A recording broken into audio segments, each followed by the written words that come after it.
अस्सलाम वालेकुम।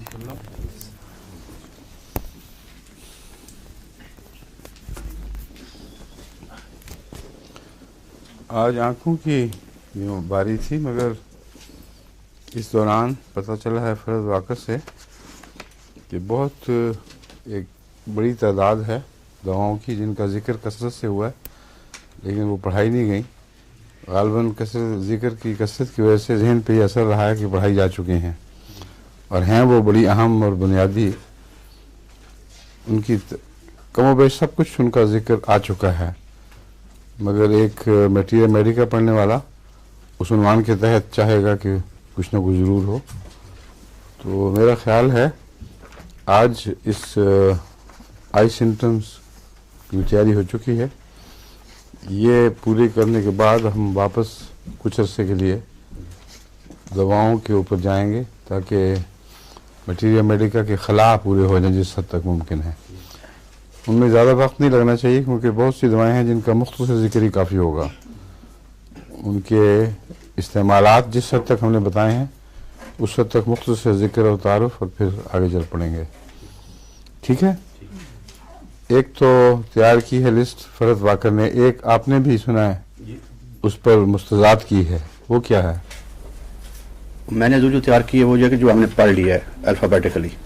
नहीं, हम बातें कर रहे हैं उनकी, वो हमारी मुश्तरका है दोनों की, हमने मिलके की है। मिलके है जी? मुझे आप बताएं। मुश्तरका जी। लेकिन उनका जिक्र वैसे नहीं है। नहीं ना, उसमें आपके फेस में नहीं हो। नहीं। देखो जी। फिर मुश्तरका किस तरह होगी? हमने बैठ के जो डिस्कस, कुछ ऐसी थी जो इन्होंने बताई थी और मैंने भी लिखी हुई थी। जो दवाएं भी हमारे बॉक्सेस के लिए तजवीज़ हुई हैं, जी, आखिर जी, किसी हिकमत से तजवीज़ हुई हैं। जी जी और उनका जिक्र भी आ चुका है जी मुख्तलिफ जगहों पे। जी वो सारी उसमें नहीं है जो आपने फहरिस्त दी है। जी। इसका मतलब है बहुत सी दवाएं उसमें अभी रहती हैं। तो 30, 40, 50 के करीब दवाएं होंगी, कम से कम 50, 35 जी 35 तो यही है। जी।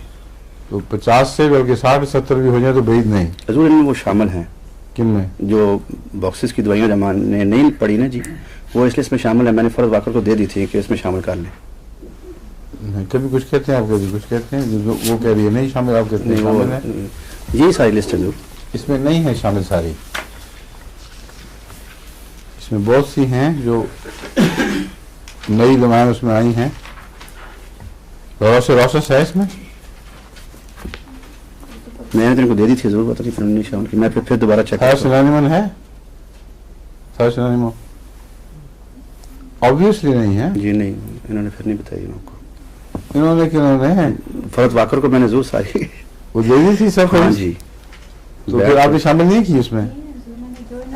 जो इन्होंने मुझे दी थी वो सारी सब शामिल कर दी है जी। और उसके बावजूद उसमें नहीं है, तो फिर वो फरिश्ती ना मुकम्मल है। फिर हम दोबारा कर लेते हैं जी। हाँ, उससे तो सलीम अच्छी कर लेगा। हैं?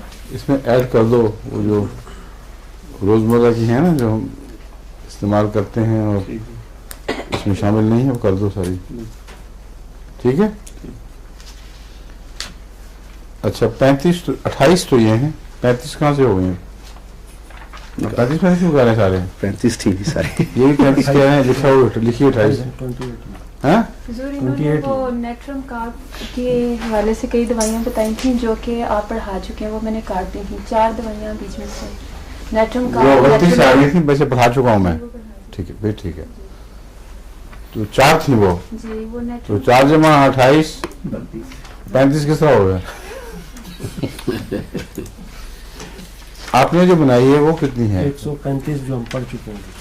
हाँ, टोटल 135। अच्छा, 135 में 28 डालें तो 163। 63, और कम से कम 50 और होंगी जिनका मुख्तसर जिक्र किसी न किसी रंग में आया हुआ है। उस उन्वान के तहत ये आ जाना चाहिए कि फलान सफ़े पे देख लें, इसका जिक्र मौजूद है, मगर जिक्र बहरहाल अलग उन्वान के तहत उनका नाम आना चाहिए दवाओं का। ठीक है। तो इसमें जलसीमियम भी है। ये मैं मान नहीं सकता कि जलसीमियम ना पढ़ाई हो, कई दफ़ा पढ़ा, भी काफ़ी आपको पढ़ा चुका हूँ। कहाँ गया वो सब? कुछ मैंने सब करवा दिया कल बहुत जिक्र है। तो जी अफ्रीका में पढ़ाया हुआ नहीं, दरमियान में जिक्र बहुत है। नहीं पढ़ाया जी, जसीम में भी नहीं पढ़ाया जैसी में भी नहीं पढ़ाई नहीं हजूर। इन्ना लिल्लाहि व इन्ना इलैहि। मैंने जरूर लिस्ट बनाई है सारी जिस पे आपने पढ़ाई है डेट वाइज। इसीलिए आपने जर्सी में इसमें डाली ही नहीं। मशकूक है थोड़ा सा। आपने कहा कि जब नहीं पढ़ाई तो वो मकसद होगा, इसलिए कुछ शक था उसका। दाखिल ही नहीं की इसमें। ये तो हाल है अभी फरिश्त का फिर इस गलत होगी जी। है। फर्ज कर दो, अब फर्ज कर दो नाम लग नहीं नहीं गलत दोनों होगी को फिर। इकट्ठा नाम लग गया फिर इस गलत होगी जी। है। ठीक करेंगे फिर इसको, थोड़ी गड़बड़ होगी। नहीं नहीं, अब स्लीप ठीक करेगा। अच्छा ठीक है, ये पकड़ लो और फौरन शुरू करें ताकि एक दिन में 4 से 5 दवाएं कम से कम शुरू करके। इसमें सॉल्व भी नहीं है, हाँ? सॉल तो पढ़ा पढ़ा दी सो तो पढ़ाई पढ़ा दी है जी, वो पढ़ाई। अच्छा ठीक है, वो 135 में आ गई है आपकी, जी। हैं? 135 में सॉल्व शामिल है। उसके अलावा भी और बहुत सी हैं जो ये तो जो हम बाकायदा तफसीलन पढ़ चुके हैं, उसके अलावा भी हैं जो पढ़ाई आ चुकी जो है, पढ़ाई जा चुकी है, वो तो इन्होंने शामिल ही नहीं हुई। वो नहीं हुई है इसमें। वो कहाँ है, निकालें। जो मेरे नोट्स हैं जत्थे, जी जी, वो उसमें कितनी हैं दवाएं? उसमें टोटल 135 हैं जिनके नोट्स भी तैयार हैं। जिनके नोट्स तैयार हैं वो 135 फरहत की उसमें आ चुकी हैं, फरहत की मटीरियल मेडिका में। हुजूर मैंने कुल 114 दवाइयाँ अभी तक कवर की हैं। अब तो यही जो बता रहे हैं हम आपको कि वो भी नहीं है जो पढ़ाई जा चुकी हैं आपके ख्याल में। हुजूर वो अभी कुछ कैसेट्स रहती हैं ना जो मैंने अभी करनी है। जो रहती हैं कुल उनकी तादाद क्या है? कैसेट्स 20 हैं, 18 बन। दवाएं कितनी हैं? हुजूर अभी हम अच्छा ठीक है, इनसे फहरिस्त ले लें। हमारे पास जो अंग्रेजी में नोट तैयार हुए थे हाँ जी वो मौजूद हैं। जी वो 135 दवाओं के मुकम्मल नोट्स हैं, समझिए। जी। वो जो दवाएं आपकी रहती हैं उनमें ये नोट्स भी ले लें और कैसेट्स भी देख लेना, तो एक दूसरे में अगर कोई कमी हो तो उससे पूरी कर लेंगे, ठीक है। अच्छा जी, आंखें हैं। आंखों में जैसा कि हर दूसरे मर्ज में एकोनाइट से आगाज होता है और 61 दवाएं हैं जिनका आंखों में जिक्र मिलता है, और भी बहुत सी हैं जो नहीं हैं, इसके अलावा भी है ना, जी 3-4 और अलग रखी हैं अलग भी हैं लिखी हुई। वो कहाँ, दूसरे पेपर। इस तरह से? जी अच्छा,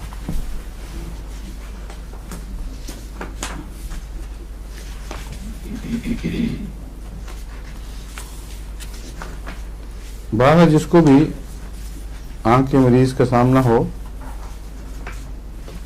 या तो वो पूरी ये फहरिस्त पढ़े या फिर आंखें चुरा जाए, और कोई रास्ता नहीं।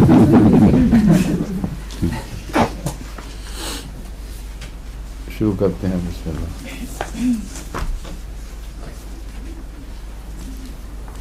एकोनाइट के लिए दोबारा मजीद हर दफ़ा लिखने की ज़रूरत इसलिए पेश आती है कि जिस शख्स ने जो इब्तदाई है, नॉविस है, उसको क्या पता कि एकोनाइट में हम क्या क्या कुछ हर जगह बयान कर चुके हैं। पहले ही आंख की बीमारी सामने आती है तो खोलेगा, उसको एकोनाइट फिर बताना पड़ेगा, इसलिए मजबूरी है इस रेपिटेशन की। मगर आपके सामने किसी रेपिटेशन की ज़रूरत नहीं है। एक चीज़ मैंने एकोनाइट में पढ़ाई थी, बड़ी अच्छी तरह आपको याद होगी, कि एकोनाइट में आंख खुश्क होती है और उस स्टेज पर काम आती है जब आंख खुश्क हो।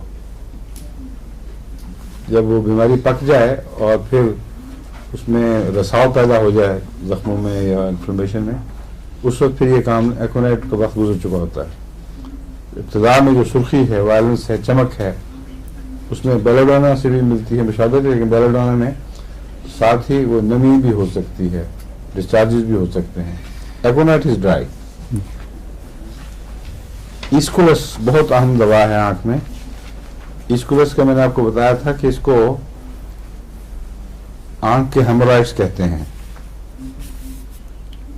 आंख के हेमोराइड्स का इलाज है ईस्कुलस में। आंख में हेमोराइड्स कैसे हो सकते हैं? मुराद ये है कि जो रगें हैं वो फूल कर यूं लगे जैसे कुछ प्रोट्रूड कर जाएंगी और सारी आंख में जगह जगह थोड़े से उबल पड़ने के आसार पाए जाते हों और पुराने हो जाएं और पकने का नाम न लें।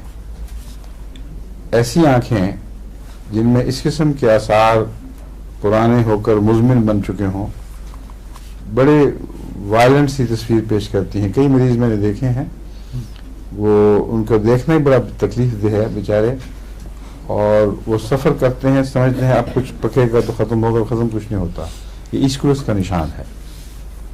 और ये चाहे हेमोराइड्स वगैरह में हो, मस्सों में हो, या जो भी शक्ल हो, या वेरिकोस वेन्स में ऐसी इलामतें पाई जाएं। रंग कुछ सुर्खी और नीलाहट मिला हुआ रंग होता है। इसको क्या कहते हैं ऐसे रंग को उर्दू में? फैजा?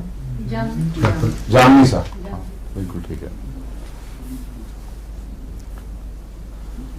एल्यूमिन भी आंख की बहुत अच्छी दवा है, मगर इसका ज़्यादा ताल्लुक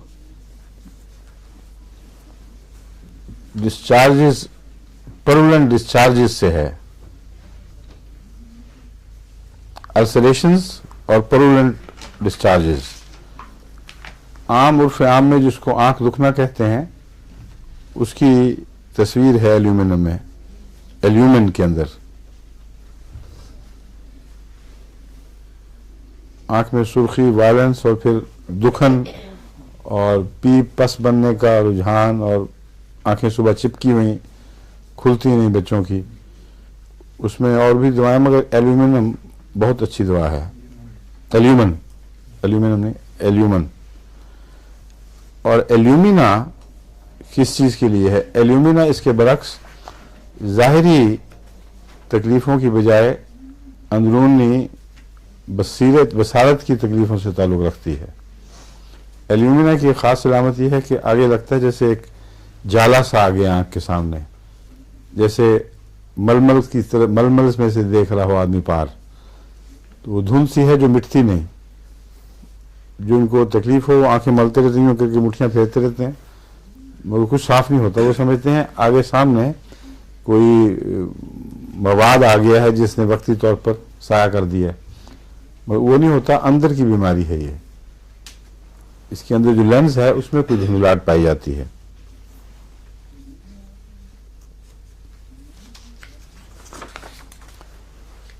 और लिड्स में क्रॉनिक ग्रेनुलेशन भी होती है इसमें।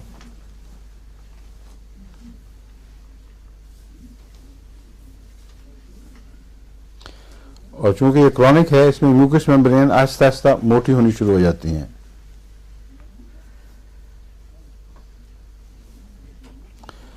और एल्यूमिना में एक ये भी चूंकि क्रॉनिक है, इसलिए आईलैशेस गिर जाते हैं। जितनी पुरानी तकलीफें लिड्स की हों उनमें थिकनिंग हो, उसके साथ जो पलकों के गिरने का रुझान पाया जाता है। एमोनियम कार्ब की जो नजरी इलामत है, एमोनियम कार्ब में हर किस्म की इन्फेक्शंस पाई जाती हैं। आपको मैं बता चुका हूँ, कान में, आँख में, हर जगह।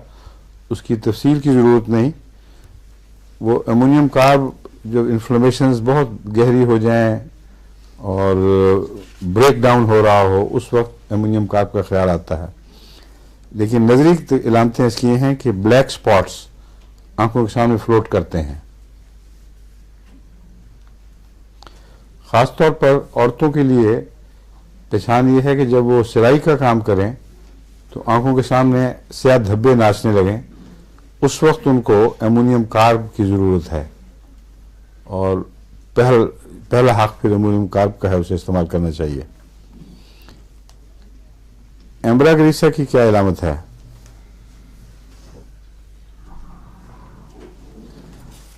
एम्ब्राग्रीसा में एक अजीब बात है कि ज़ाहिरी जो बदनी इलामत है वो बाईं आंख में है और नजरी इलामत दाईं आंख में है, या डेले के साथ ताल्लुक़ रखती है। नजरी नहीं, उसकी जो डेले के अंदर की इलामत।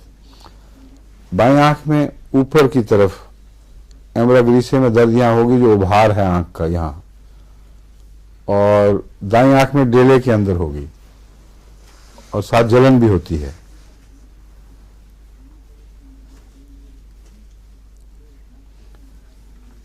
ये जो तजाद है ना दाएं बाएं का टेढ़ा, ये बिल्कुल नुमाया इसको मुमताज कर देता है बाकी दवाओं से। एम्ब्राग्लिसा, एम्ब्राग्लिसा और किस काम की दवा है? फौरन क्या याद आता है आपको?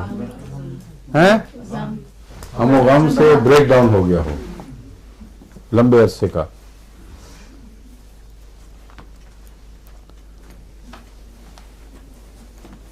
एपिस मेलिफिका, इसकी क्या निशानियां हैं? आम आप पढ़ चुके हैं बार बार, हैं? अब वो और भी कई दवाओं में होती है वैसे। स्टिंट से लगती है, आँख में ना हैं? स्टिंट लगती है। आंख में तेजी भी तो है और चुभन है, चुभक, और गर्मी से तकलीफ, और उसके नीचे फुलफुली वर्म, बैग के नीचे,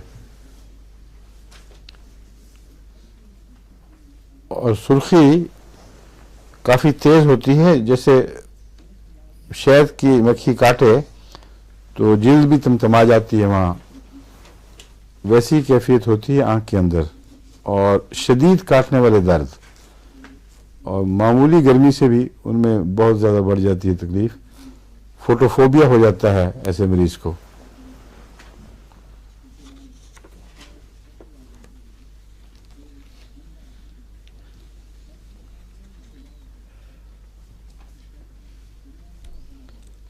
आर्निका किस काम की दवा है?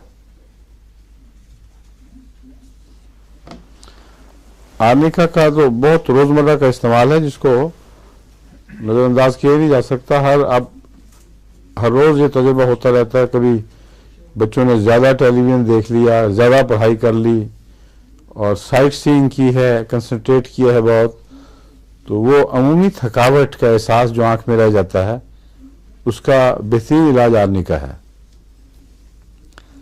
लेकिन अगर वो थकावट आंख तक महदूद ना हो, बल्कि पीछे जो असाब हैं, गर्दन के पीछे, सर के पीछे, उनसे भी ताल्लुक हो, और सर में कुछ बोझ हो, तो उस सूरत में आर्निका अकेला काफी नहीं, जलसीमियम उसके साथ शामिल करना जरूरी है। बसा औकात सिर्फ जलसीमियम अकेला ही बहुत जल्दी फर्क डाल देता है कि आदमी हैरान रह जाता है। बाद लोग कई दिन इस थकावट की वजह से पूरी तरह सो नहीं सकते, सोते हैं तो थके हुए उठते हैं, और ना सर दर्द है, ना मुअय्यन तौर पर ये पता लगे ये फलां सर दर्द है, ना वो सुकून मिलता है जो नींद को देना चाहिए। इसका बेहतरीन इलाज जलसीमियम है। एक ही खुराक खुदा के फल से फौरी रिलीफ देती है, आराम से सुकून के साथ आदमी सोता है। आपने मुझे दी थी जब मैंने आपको कहा था मेरी आंखें हर वक्त बहुत थकी रहती हाँ, हैं, हाँ। तो जलसीमियम की एक ही खुराक से फायदा हुआ। पड़ गया फर्क? जी। देखिए गवाह, मौके पे गवाह मौजूद है। बड़ी जैसे आफा ने गवाइयाँ कोई नहीं दी है ना, वरना वो भी बड़ी तेज हुआ करती थी गवाइयों में। आर्सेनिक एल्बम की क्या अलामत है?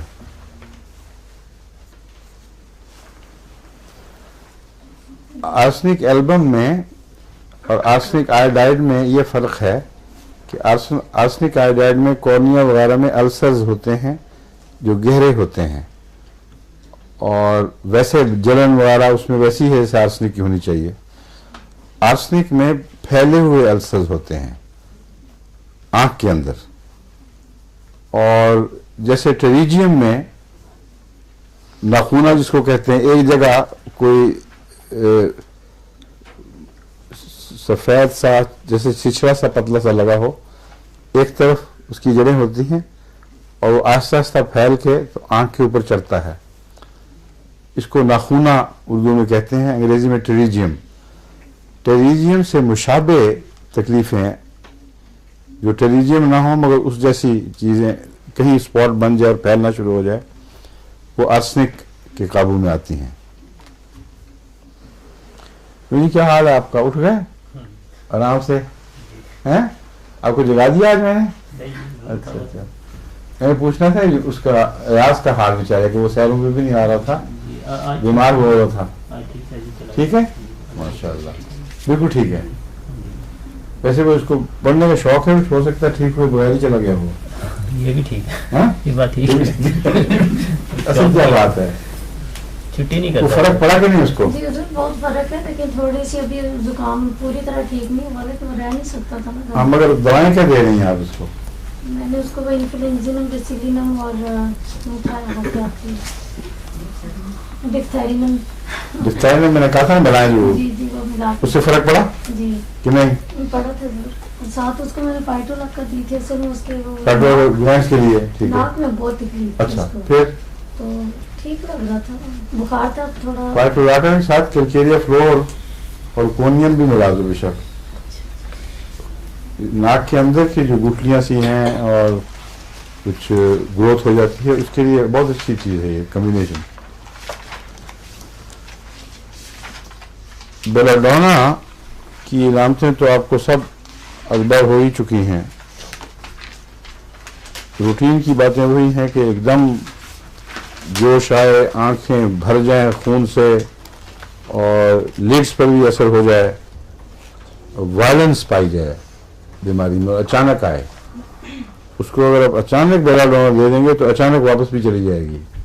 बेलाडोना में ये आराम है कि जितनी तेज़ी से बीमारी आती है उतनी तेज़ी से गायब भी हो जाती है, और बर वक्त एक खुराक ही वो बीमारी का बिल्कुल कुछ निशान भी नहीं रहने देती है। लेकिन अगर वो ठहर जाए कुछ अर्सा, फिर वो टिश्यूज़ के अंदर ज़ख्म पैदा कर देती है। उस वक्त बेलाडोना अकेले काम नहीं आ सकेगी। आदमी का ऐसी सूरत में मिलाना वैसे ही ज़रूरी है।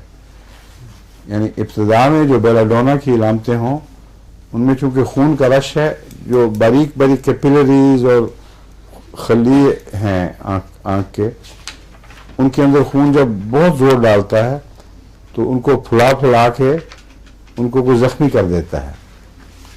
अगर जल्दी ठीक हो जाए तो कोई फ़र्क नहीं पड़ता, अगर देर लग जाए तो कुछ ज़ख्म बन जाएंगे उसके अंदर और सारा वो टिश्यू जो है वो थक जाएगा।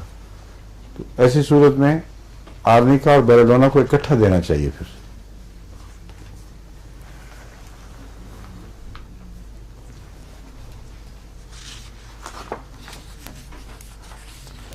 और इसमें फोटोफोबिया भी, यानी सूर्य रोशनी से शदीद नफरत और जिस्मानी तकलीफ को बढ़ाती है रोशनी, ये बेलाडोना में भी बहुत नुमाया तौर पर पाया जाता है। और flickering of the eyes, flickering, सामने चीज़ें रक्स करती हुई, दाशती हुई दिखाई देती है, क्योंकि ब्लड प्रेशर आंख का बढ़ जाता है बेलाडोना में, और उसके नतीजे में ये भी होता है और रेटिना को भी नुकसान पहुंच सकता है। चुनाचे कहते हैं apoplexy of the retina. Retina में वो जो दबाव है ब्लड प्रेशर का, वो क्लॉटिंग सी कर देता है या इससे मिलते जुलते असरात पैदा हो जाते हैं। तो इसलिए बेलाडोना का जब केस हो तो बिला ताखीर फौरन बेलाडोना देना चाहिए। ब्रेटाकार्ब भी आंख की बहुत अच्छी दवा है। ब्रेटाकार्ब में लिड्स में ग्रेन्युलेशन होती है, एक तो एल्यूमिना की तरह आंखों के पपोट, आंखों के जो पर्दे हैं लिड्स, वो मोटे हो जाते हैं। कॉर्निया ओपेक होना शुरू हो जाता है, जैसे कि इसमें मोतियाबंद में नजर आता है अक्सर।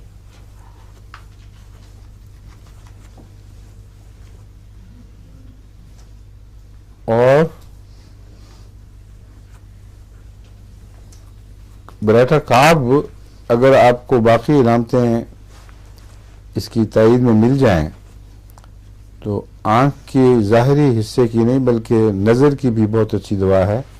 डिम साइटेडनेस के क्रॉनिक मरीज़ भी खुदा के फजल से इससे शिफा पा जाते हैं, जिनकी नज़र वैसे ही धुंधली हो, नज़र में जान कम है, नज़र के अंदर की रोशनी कम है।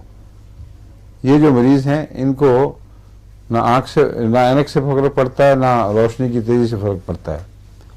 अंदरूनी एक कमज़ोरी है उसको, जो बसारत क्या कहते हैं, बसरी कमज़ोरी, उसका इलाज बेलाटाकार बहुत अच्छा है। और कहते हैं कि अक्सर इसकी वजह कॉर्निया की ओपेसिटी है, जो इसमें रफ्ता रफ्ता बढ़ती है, और वो मायने में वैसे दिखाई नहीं देगी, मगर हल्की सी धुंध वो पैदा करके लंबे अरसे तक रखता है। यही फिर आगे कैटरैक्ट में भी तब्दील हो जाती है। अल्सरेशन भी मिलती है, और एक चीज जो बेलाटाकार में नुमाया है वो गुआंजनिया है।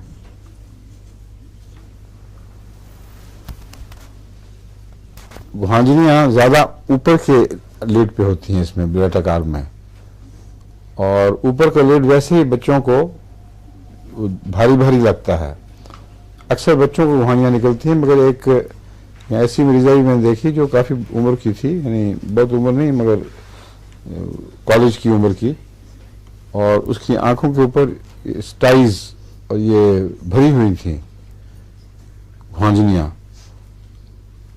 और वो लंबे अरसे से उसी तरह चली आ रही थी। फिर मुझे अब ये तो याद नहीं कि क्या दिया था, मगर कुछ दिया जरूर था। उसके बाद फिर शिकायत नहीं आई, अल्लाह बेहतर जानता है ठीक हुई कि नहीं। मगर गुआंजनिया बड़ों में भी मिलती हैं, बच्चों में तो ज्यादा मिलती हैं। वैसे ऊपर के लीड की गुआंजनियों में बेलाटाकार की दवा है। कैलकेरिया कार्ब में कौन सी खास इलामत है? कैलकेरिया कार्ब कैलकेरिया फ्लोर की तरह कैटरैक्ट की चोटी की दवा है।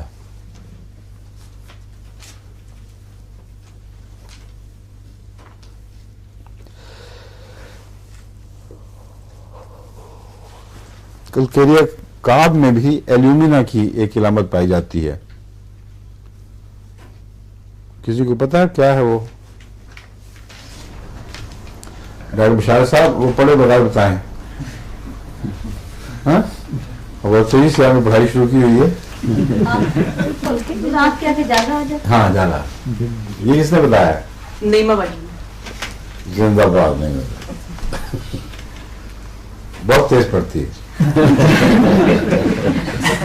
हैं? प्यार करेगा माशाल्लाह। नहीं झूठ नहीं बोला, हैं?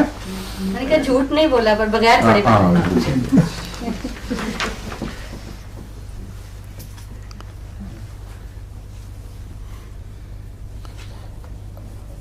और इसमें क्या चीज है खास? डिम विजन तो बता चुका हूं ना, बिल्कुल एल्यूमिना की तरह इसमें पाया जाता है, और डिम विजन बेलाटाकार में भी पाया जाता है।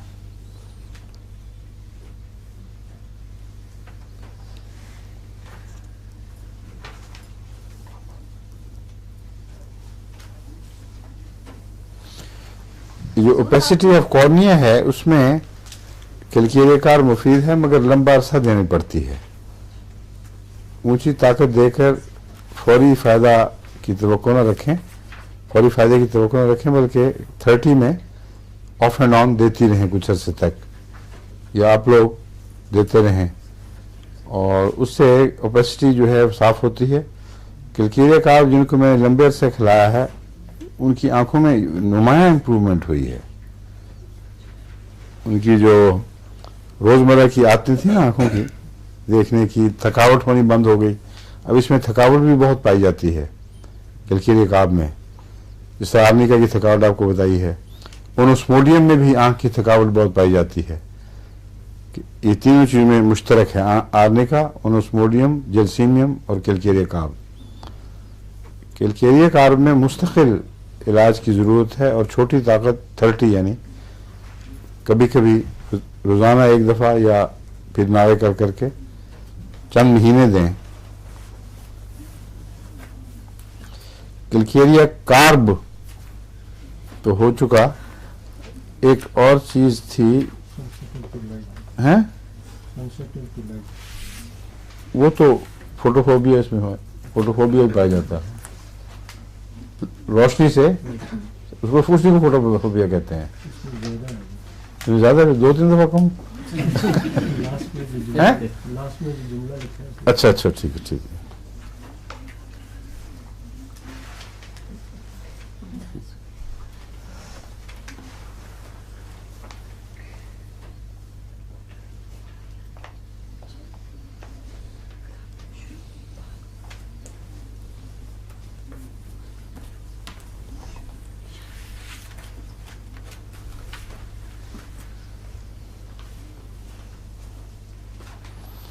ये जुमला इन्होंने बड़ी मेहनत से लिखा है, हाथ से वो पढ़ना जरूरी था। ठीक है, ये है बात आपकी दुरुस्त। कैलकेरिया कार्ब में जो फोटोफोबिया है, ये जो फ़र्क आपने जाहिर नहीं किया, दरअसल ये है इम्पोर्टेंट बात। बाकी दवाओं में फोटोफोबिया वक्ती दवा की बीमारी के हमले से पैदा होता है और बीमारी के दूर होने से हट जाता है। कैलकेरिया कार्ब की नेचर में फोटोफोबिया है, उसकी वजह से कैलकेरिया कार्ब के मरीज लाइट को हमेशा सेंसिटिव होते हैं, और जब भी कैलकेरिया कार्ब के मरीज बाहर फिरें धूप में तो उनकी आंखें आ जाएंगी, ज़रूर आंखों पर असर पड़ता है। ये फ़र्क है। फोटोफोबिया तो इससे ज़्यादा तेज़ दूसरी दवाओं में पाया जाता है, तो शिद्दत के लिहाज से ज़्यादा नहीं बल्कि दवाम के लिहाज से ये फ़र्क है जो कैलकेरिया कार्ब में है।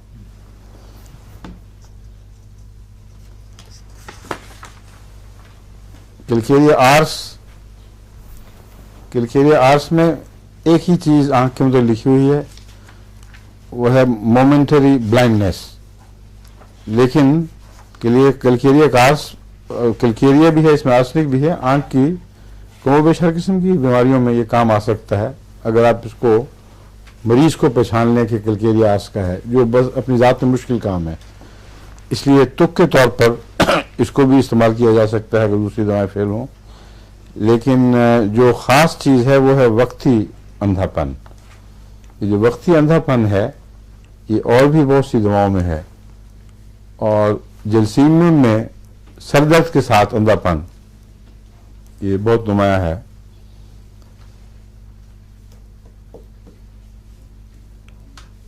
और कौन सी दवाएं हैं जिनमें वक्ती तौर पर अंधापन हो जाता है? क्यूप्रम में भी, और ओपीएम में भी होता है।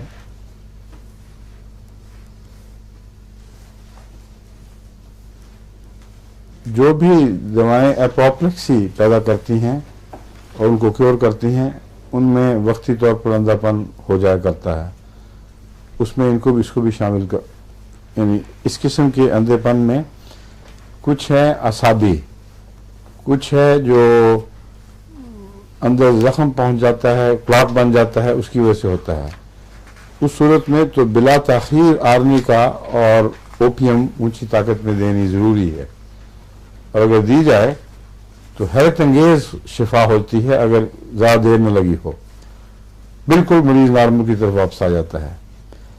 अगर वो असाबी हो तो असाबी अंधापन जो है वो बाज़ ख़ास दवाओं से ताल्लुक़ रखता है। उनमें एक ये भी है, कैलकेरिया आर्स और कैलकेरिया कार्ब में भी है, और इसके अलावा जलसीमियम में भी है, ओनोस्मोडियम में भी है। ये जो अंदर की बीमारी है ना, जो आंख की बसारत से ताल्लुक़ रखने वाली, उसमें ये दवाएं काम आ सकती हैं। जो कॉर्निया वगैरह की बिगड़ने से उनके अंदर मादों के बैठ जाने से तकलीफें होती हैं, वो और नौयत की हैं। उनमें वक्ती अंधापन नहीं हुआ करता, मुसलसल प्रोग्रेसिव अंधापन होता है। वक्ती तो अक्सर ब्लड प्रेशर की वजह से खा नुकसान पहुंच जाए या स्पेज़म हो जाए, बाज़ दफ़ा स्पेज़म की वजह से अंधापन होता है, और उसमें रस्टॉक्स चोटी की दवा है। अगर वो आधा अंधापन पैदा करे, एक तरफ अंधापन और एक तरफ नजर की ठीक देख रही है, लेकिन उसमें फ्लिकरिंग है, हर वक्त जैसे कोई रक्स कर रहे हैं साए से आंखों के सामने, और आधी आंख बिल्कुल अंधी। बाद दफा डॉक्टर्स एलोपैथी में समझते हैं ये लाइलाज हो गया है मरज, लेकिन ऐसे मरीजों को मैंने रस्टॉक्स देकर देखी है और खुदा के फजल से बिल्कुल ठीक हो गया, मुकम्मल शफा हो गई।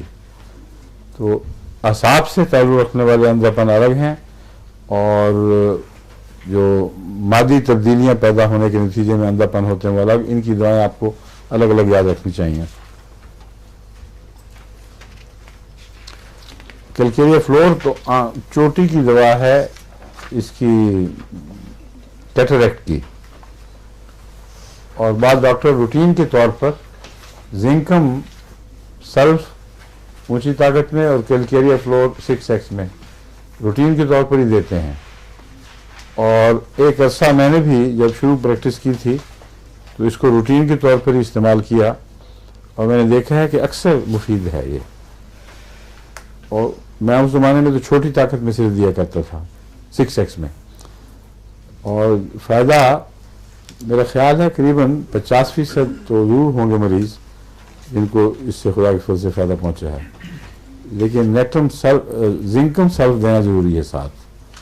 200 ताकत में जिंकम सल्फ और 6x में कैलकेरिया फ्लोर, या मेरा तजुर्बा है कि ऊंचा भी दिया जाए तो अच्छा काम करता है। 30 में भी बहुत अच्छा काम करता है।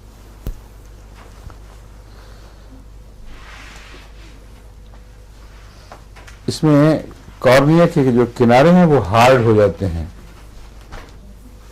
चक्कर जो है ना इर्द गिर्द कॉर्निया का, उसको वो सख्त और बल दिखाई देते हैं उभरे हुए थोड़े थोड़े से सख्त। कैलकेरिया सल्फ किस चीज़ की तकलीफ बीमारी है? कैलकेरिया सल्फ जिसको आम तौर पर आंख का दुखना कहते हैं, आंख दुखने आई हुई है, उसकी टिपिकल तस्वीर है। और ख़ास तौर पर हमारे मुल्क में गर्मियों के आगाज़ में अक्सर बच्चों की आंखें बिगड़ जाती हैं। वो एलर्जियों का भी दौर होता है और गर्मी की तेज़ी से कुछ डस्ट हो रही है, नई नई आंखें भी आदी नहीं हुई होती मौसम की तब्दीली की, तो अक्सर बच्चों की आंखें उबल जाती हैं। उनके लिए कैलकेरिया सल्फ एक स्पेसिफिक के तौर पर भी इस्तेमाल की जा सकती है।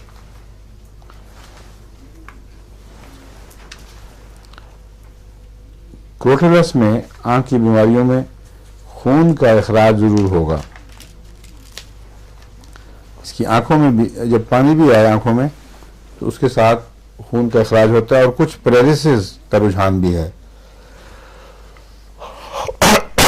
ये सांप का जहर है क्रोटेलस, और जितने भी सांप के जहर हैं उनमें ये दो बातें अक्सर पाई जाती हैं, सिवाय उन सांपों के जिनका जहर असाब पर हमला करते हैं जैसे नाजा का। मगर जो आम है अक्सर सांप के जहर वो खून पर हमला करते हैं और उसको जमाते भी हैं और उसको बहाते भी हैं, यहाँ तक कि हर उस जोड़ से जहाँ म्यूकस मेम्ब्रेन यानी अंदर की झिल्ली जिल्द से मिलती है वहाँ से खून बहना शुरू हो जाता है। इसलिए आँख की बीमारी हो या कोई और, सांप के जहरों में खून की आमेजिश जरूर होगी। जो पानी बहता है उसमें कुछ खून की आमेजिश होगी। दूसरे, फोटोफोबिया बहुत सख्त हुआ करता है इनमें।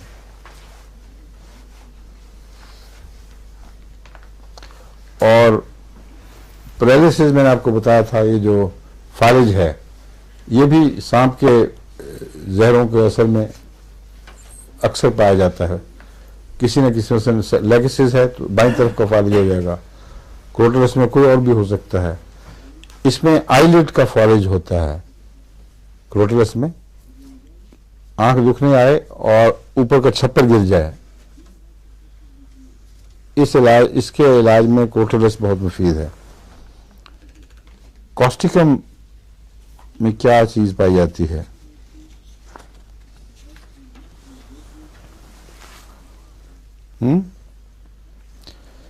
कॉस्टिकम में मैंने देखा है इसमें भी बहुत मुफीद है ये कैटरेक्ट में, लेकिन ज़्यादातर कॉस्टिकम का जिक्र मिलता है जो बसरी तकलीफ़ें हैं, देखने वाली तो कुव्वत से ताल्लुक़ रखने वाली। इसमें डिप्लोपिया होगा, एक के दो नज़र आएंगे, सियाह स्पॉट्स भी होंगे और सब्ज़ भी।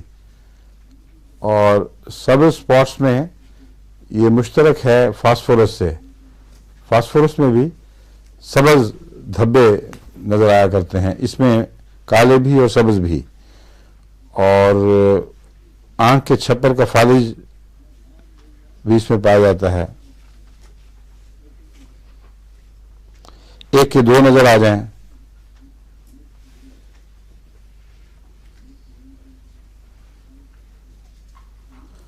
और चूंकि इसका ताल्लुक रफ्ता रफ्ता बढ़ने वाले फालिज से है, इसलिए अगर इसमें विजन में कमजोरी आए तो वो आंख के डेले से ताल्लुक नहीं रखती, बल्कि असाब की जो कमजोरी है वो ऑप्टिक नर्व के फालिज से ताल्लुक़ रखती है। इसलिए अगर ज़ाहरी तौर पर इलामतें ना हों और आहिस्ता आहिस्ता नज़र गिरे तो उसमें लाजमन कॉस्टिकम देनी चाहिए, क्योंकि इसका आँख का फालिज 2 साल तक चलता रहता है और फिर तकरीबन अंधा हो जाएगा जब एक दफ़ा वो असाब का रेशा जिससे सारी तस्वीरें दिमाग तक पहुंचती हैं वो मर जाए या अपनी कुछ कुव्वत ज़ाहिर कर दे तो उसको बहाल करना फिर मुमकिन नहीं होता। अल्लाह बेहतर जानता है कोई तरीका होगा उसका, मगर अभी तक डॉक्टरों के इल्म में नहीं कि जो उजला यानी आँख का असबी हिस्सा मर जाए वो फिर दोबारा बहाल हो जाए। हाँ, ये होता है कि बाज़ दफ़ा एक असबी हिस्से की बजाय कांटेक्ट एक दूसरे असबी हिस्से से शुरू हो जाता है और बाज़ दफ़ा ग्रो करता है वो।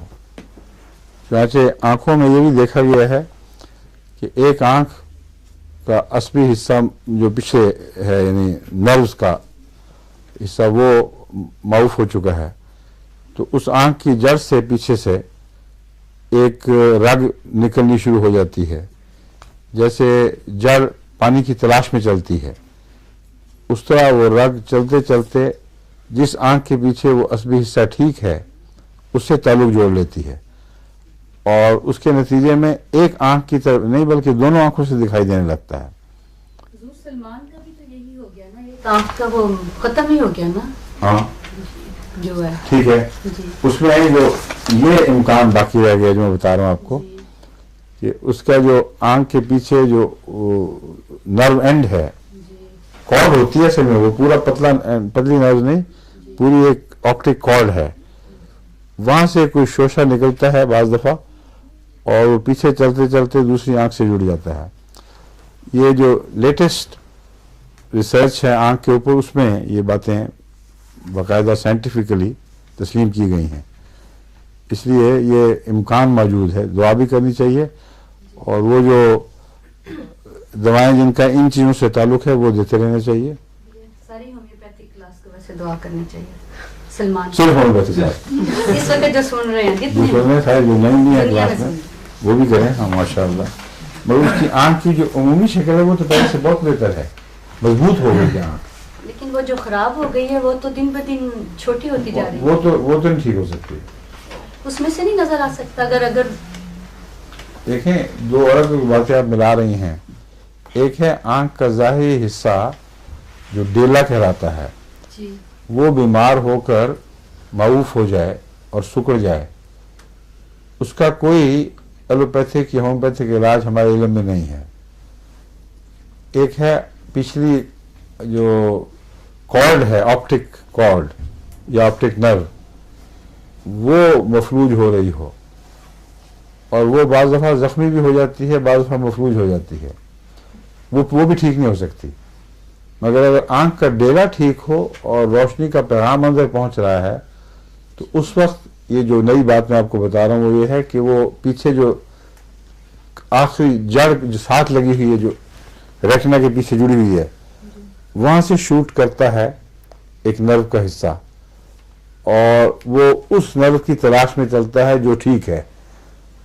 तो जो ठीक आंख है उससे जाके अपना ताल्लुक कायम करके उस पर अपने पेडेस्टल लगा देता है और फिर एक ही नर्व दोनों आंखों के पैगाम दिमाग को इस तरह पहुंचाती है जैसे अलग अलग नर्व पहुंचा रही हूं। ये वो चीज़ है जिसका मैं बता रहा था। लेकिन उसकी आंख में जो अपनी ज़ात में डेले के अंदर वो आहिस्ता आहिस्ता आ गया है, फॉसिलाइजेशन सी हो गई है, जैसे अंदर चीज़ें जम कर उसको माऊफ कर देती हैं। इसका इलाज कोई नहीं है, इसका सिर्फ ये इलाज है कि उसको रिमूव करके उसकी जगह बिल्कुल आंख जैसा दिखाई देने वाला मसनूई डेला लगा दिया जाए और जो आंख ठीक है उसकी हिफाजत की जाए। मैं जो कह रहा था बेहतर है वो इस आंख की बात कर रहा हूँ जो दाईं आंख है। उसमें पहले कच्चेपन का एहसास था, जो खतरा था कि ये भी फेल ना कर जाए, उसकी वजह मजबूत हो गई है वो। और उसमें वो पर्दे में जो बहुत ही कच्चा सा एहसास था, जैसे मुर्गी जल्दी अंडा फेंक देती है तो उसका छिलका जिस तरह कच्चा कच्चा दिखाई देता है, वैसे ही बाल बच्चों की पैदाइशी कमजोरी हो तो आंख के ऊपर बिल्कुल पतली सी झिल्ली जो लगता है वो शायद किसी वक्त भी जरा सा हाथ लगे तो फट जाए, ये थी इसके बच्चे को तकलीफ। और एक आंख तो ज़ाया हो गई मगर दूसरी आंख मजबूत हो गई है, काफी उसमें तवानाई है। क्यों जी, ये गलत है ठीक है? जी ये है ना, वो मुझे खुद बताता है, मैं मेरा मस्जिद में भी देखता हूँ उसको, जी उसमें है फर्क अल्लाह के फल से।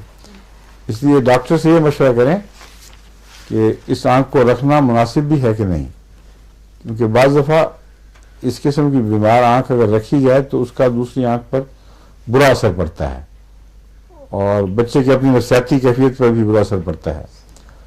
उसको बिल्कुल मिलती जुलती आंख लगा दें, और बाज़ दफ़ा इतनी आजकल इतनी अच्छी बनाते हैं कि आदमी गलत आंख में देख रहा होता है और वो आपको दूसरी आंख से देख रहा होता है।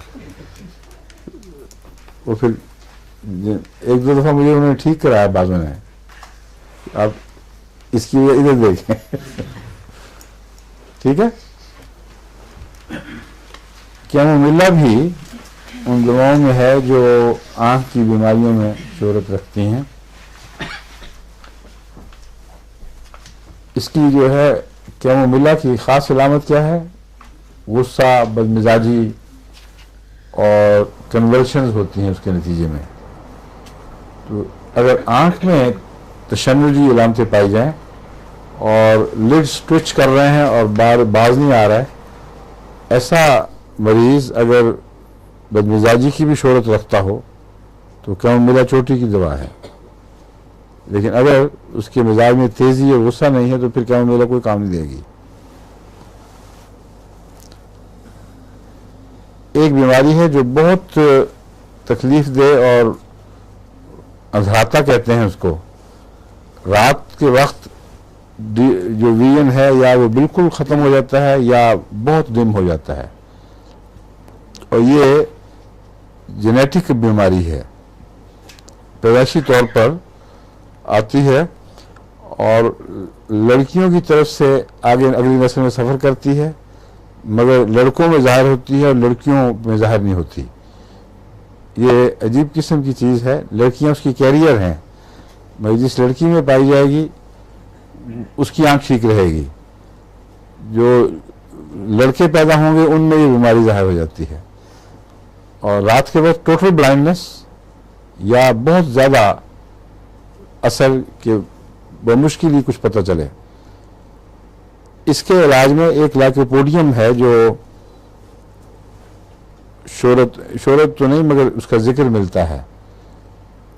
मुझे इसका नहीं पता था कि चाइना में भी ये अलामत है। मैं पहले सिर्फ लाइकोपोडियम ही दिया करता था, किसी हद तक कामयाब हो जाती थी, मगर पूरी शफा मैंने कभी नहीं देखी लाइकोपोडियम के जरिए। ऊंची ताकत भी दी है, सीएम तक दी है, मामूली फ़र्क पड़ता था, बस इससे ज़्यादा नहीं। चाइना में कहते हैं कि बहुत ताकत है इस बीमारी के ऊपर, और अगर चाइना का इस्तेमाल सिस्टमेटिकली किया जाए, कुछ देर छोटी ताकत फिर बड़ी, तो हो सकता है शफा हो। मगर जो भी इस्तेमाल करें, अगर उन पर अच्छा असर पड़े तो हमें लिखें और बताएं कितनी देर में कौन कौन सी पोटेंसियाँ इस्तेमाल की जिसके नतीजे में खुदा के फल से फ़र्क पड़ा।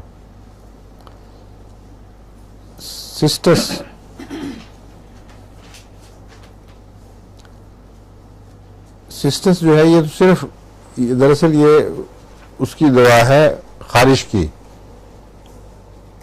आंख के ताल्लुक में। आंख में भी चूंकि बहुत खारिश होती है बालों को, इसलिए दे दी गई है, वरना फी जाते ही आंख की भी दवा नहीं है सिस्टस। जल्दी तकलीफ़ों में असरअंदाज है और खारिश में बहुत मुफीद है। और सिस्टस किलकेरिया कार्प से बहुत ताल्लुक़ रखती है। इसकी बहुत सी इलामतें हैं जो किलकेरिया कार्प में भी पाई जाती हैं।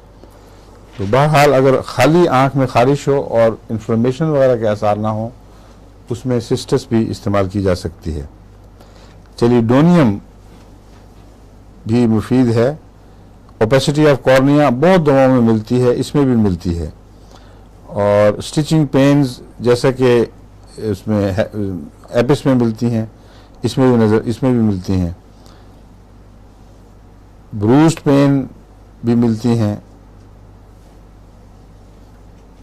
इसलिए ये कोई नुमाया आंख की ऐसी अलामत नहीं है जिससे आप चेलिडोनियम को पहचान सकें। मुझे तो कभी भी कोई आंख की बीमारी ऐसी नज़र नहीं आई कि दिमाग में चेलिडोनियम आए, लेकिन चेलिडोनियम में आंख की बीमारियां पाई जाती हैं।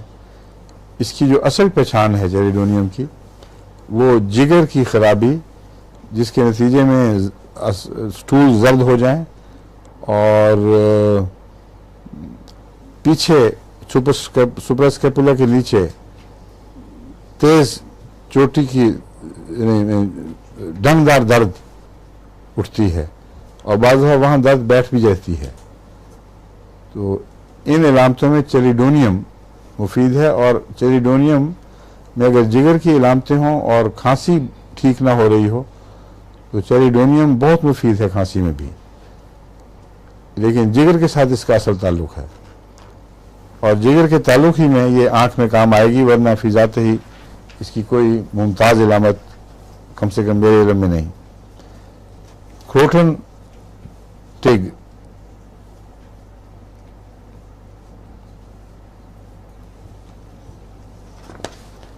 क्रोटन का आपको पता है ना असल क्या है, इसकी क्या इलाज है? क्या दो बातों में क्रोटन मशहूर है, एक असहाल ऐसे जो एग्जॉस्ट कर दें बड़े जोर से पैदा हों, और दूसरा खारिश जो धड़ के निचले हिस्से में नुमाया हो, और खा वो एक्जिमा हो।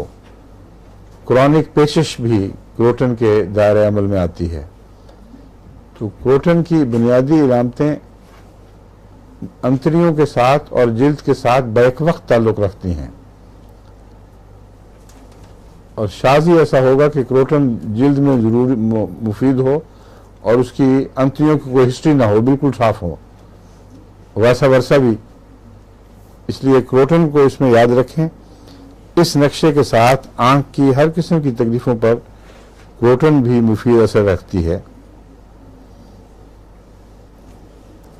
रात को आंखों का चिपक जाना, खूनी डिस्चार्ज भी इसमें होते हैं बाज़ दफ़ा, मगर इन्फ्लेमेशन है जो ज़्यादा है, कॉर्निया की, लिड्स की, आयरिस की, और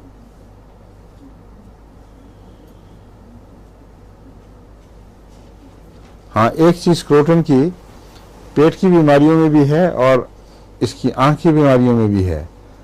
क्रोटन की पेट की तकलीफ़ों में नाफ के अंदर यूँ लगता है जैसे कोई स्ट्रिंग बांध दी गई हो, वो तनी लगा के वो अंदर की तरफ खींचा जा रहा हो, पेट के अंदर की तरफ। और ये अजीब बात है कि आँख में अगर क्रोटन की ज़रूरत हो तो आँख के डेले के पीछे लगता है कोई तार सी कस दी गई है और वो अंदर की तरफ खींचा जा रहा है। ये चूँकि ऐसी इलामत है जो दूसरी दवाओं में नहीं है, और ऐसी इलामत है जो मिलती है ज़रूर बीमारों में, इसलिए क्रोटन की पहचान बहुत ही साफ है, उसमें कोई शुबा नहीं रहना चाहिए। बाकियों में तो कुछ इश्तबा हो सकता है, मगर इसमें कोई इश्तबा नहीं। अब इसके बाद कार्बोनियम सल्फ आती है। कार्बोनियम सल्फ भी फोटोफोबिया से लेकर हर आंख की बीमारी से ताल्लुक रखती है।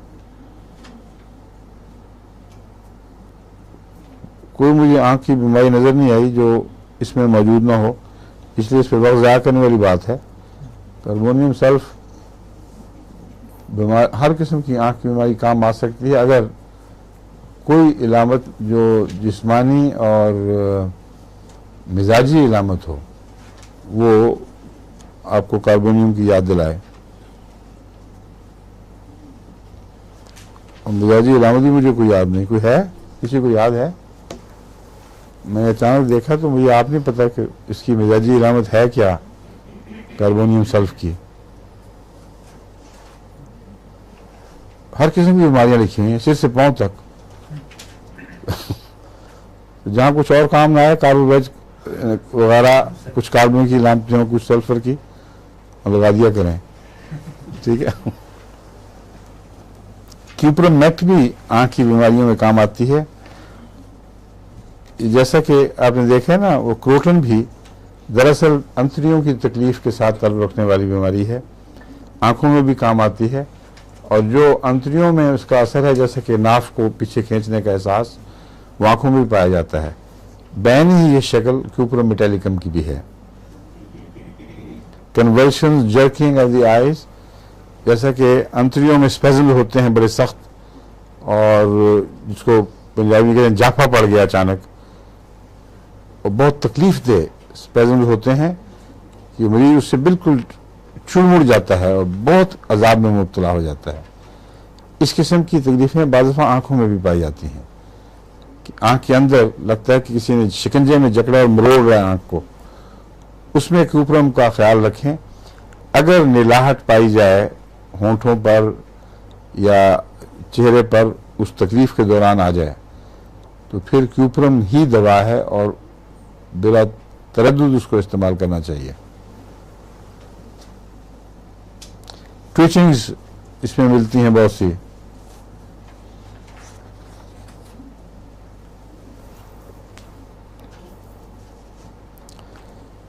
और एक बीमारी इसकी अजीब है क्यूपरम में कि बाज़ दफ़ा स्पेज़म की वजह से आंख बंद हो जाती है और आंख के जो लिड है वो खुलता नहीं,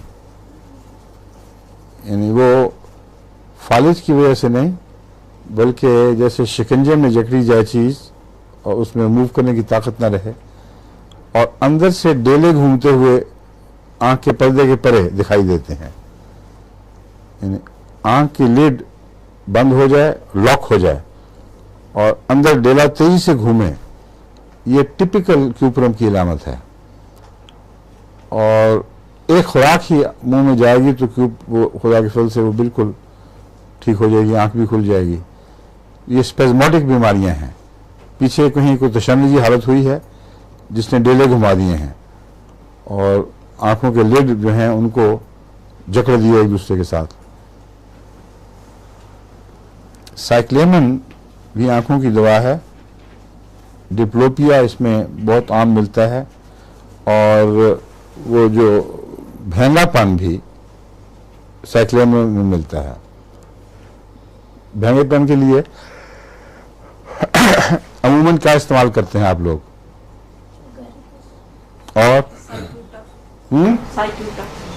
और स्टेमोनियम सबसे ज्यादा। स्टेमोनियम है मेन स्ट्रे इसके लिए, आंख के भेंगेपन के लिए। उसमें वो एगेरिकस भी काम आ जाती है और साइक्लेमन बहुत मुफीद है। इसमें आमतौर पर प्यूपिल्स कुछ डायलेटेड होते हैं और डिमनेस और विजन भी पाई जाती है। साइक्लेमन में दो किस्म की नजरी कमजोरियां हैं डिमनेस के अलावा। एक होती है हेमीप्लीजिया, आधा फालिज शायद हो जाता है, और हेमीविजन है वो, हेमियोपिया कहते हैं उसको, हेमीप्लीजिया नहीं हेमियोपिया। आंख आधी गायब हो जाती है नजर और आधी रह जाती है, जैसे कि मैंने आपको रस्टॉक्स के मुताबिक बताई थी। मगर रस्टॉक्स में फर्क यह है कि एक आंख पर असर होता है, इसमें दोनों आंखों से आधा विजन गायब हो जाता है। उसमें एक आंख ठीक है, उसमें सिर्फ फ्लिकरिंग होती है, और एक आंख से तकरीबन विजन गायब हो जाता है। इसमें दोनों आंखों में आधा आधा डेला काम करता है, आधा काम नहीं करता। और उसके अलावा इसमें दो दिखाई देने वाली मर्ज भी है, एक एक के दो दो।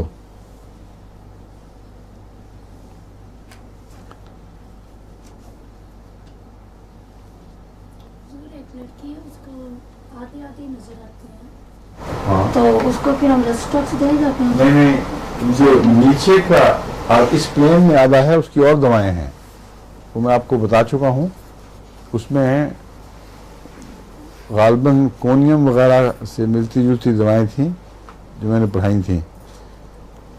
आंख का निचला आधा हिस्सा मारूफ हो जाए तो उसको नीचे से नजर नहीं आता, देखेगा तो यूं करके देखेगा, या बाद में ऊपर का आधा मारूफ हो जाता है, वो फिर आंख उठा के यूं करके ऊपर देखता है। अब जो मैं बात कर रहा हूं वो आधा यूं है इस प्लेन में, अमूदी सतह के लिहाज से जो आधा हो, मैं उसकी इस वक्त बात कर रहा हूं। वो मेरे जहन में पूरी याद नहीं, मगर मैंने आपको पढ़ाई हुई है वो दवा। क्यों जी सुनील, पढ़ाई हुई है ना डॉक्टर साहब, याद है? कोनियम ही है, हाँ कोनियम ही है।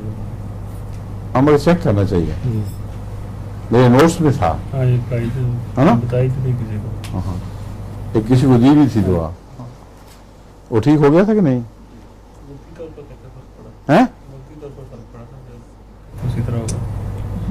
वक्त में बड़ा था फर्क, जी फिर दोबारा वही बात हो गया। जी हैं? हाँ जी।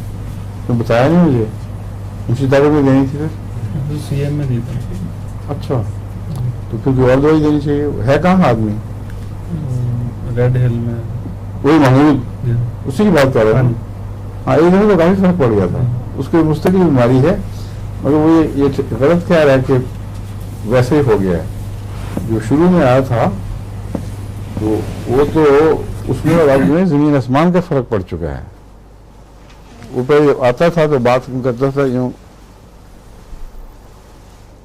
यूं करके, उसकी छोटी सी खिड़की नीचे लंबी सी स्लिट थी एक, जिसमें से उसको दिखाई देता था, बाकी ऊपर नीचे सब खत्म हो चुका था। तो यूं करके क्या जोर लगा लगा के देखता था। और अब तो उसको काफी है, आधा ऊपर का तो अभी बंद ही है, लेकिन नीचे का तो साफ हो गया, खुदा के फल से अब साफ। वो ऊपर जो फर्क पड़ गया था ना, उसमें कमी आई है फिर, वरना ओवरऑल तो आंख में बहुत फर्क पड़ गया है। वो खुद आराम से चल के आता है। पहले तो कहता था मैं किसी सहारे के बगैर चल भी नहीं सकता था। वो असल में सवाल जवाब की मजलिस कहीं उसने सुनी, उससे उसको दिल में शौक पैदा हुआ अहमदियत का। वो फिर हमारी मजलिस में आया, एक दो मजलिसों में आके फिर उसका दिल बड़ा नेक फितरत आदमी है, बिल्कुल दिल उसका साफ हो गया।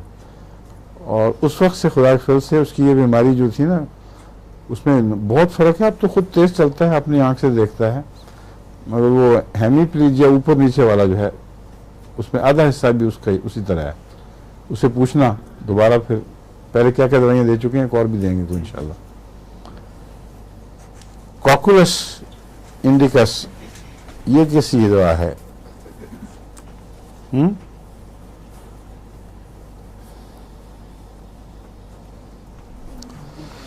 कॉकुलस इंडिकस में मैं आपको पहले बता चुका हूं, एक खास बात यहाँ इनके नोट्स में तो नहीं है, मगर वो ये है कि इसमें फालिज होता है, जिससे थोड़ा सा पैगाम देर में मिलता है। अगर आवाज़ में हो, कानों पे असर हो कॉकुलस का, तो जो चक्कर आते हैं इंसान को, वो इसी ताख़ीर की वजह से आते हैं। जिस वक्त आवाज़ दाखिल हुई है कान के पर्दों में, उसमें और पहुंचने में थोड़ा सा फ़र्क पड़ जाता है। तो कॉकुलस का मरीज़ लाजिमन चक्करों का मरीज़ होगा, और अगर आंख पर भी असर हो तो फिर बहुत चक्कर आते हैं इसको। ऐसी सूरत में कॉकुलस के साथ मैंने कोनियम को मिलाकर जब दिया है तो वो ज़्यादा मुफीद देखा है।